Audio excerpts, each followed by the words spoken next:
বন্ধুরা মাছের ঝোল করবো, আদা রসুন বাটা আর এই যে কাঁচা লঙ্কা চিরা, টমেটো কুচি, পেঁয়াজ কুচি, এই যে মাছ ভাজা হচ্ছে, মাছ ভাজা, তারপরে কাঁচা লঙ্কা দিয়ে রুই মাছের পাতলা ঝোল, মাখা মাখা একটু ঝোল হবে। এখন এখানে পেঁয়াজ দিয়েছে, লঙ্কা আর কালো জিরে বাবা দিতে ভুলে গেছিলো, এখন আবার দিয়েছে। এখন দেখুন এখানে মাছ ভেজে রেখেছে, এখানে দেখুন টমেটো আর আদা রসুন বাটা আছে। এই যে পেঁয়াজ প্রায় হয়ে গেছে, দেখো আদা রসুনটা দিলাম।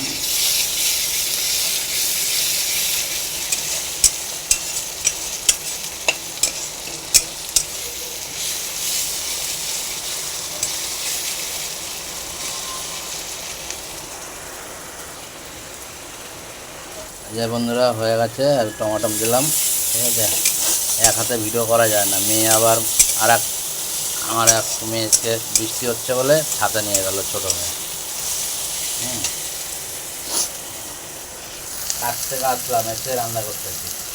আমার মেয়ে আছে, ওরা রান্না করে খেতেও পারে না, রান্না করতে না, একটু পুরোই আমার মেয়েরা।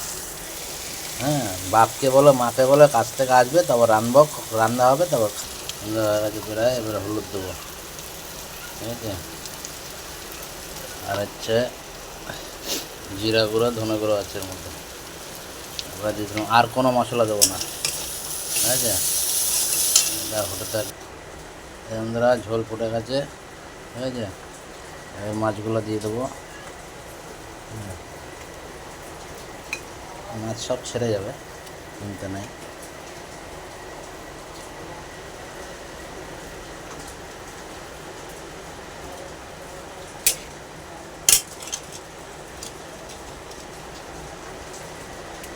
ব্যাস হয়ে গেছে, একটু ঢাকা দিয়ে দেবো।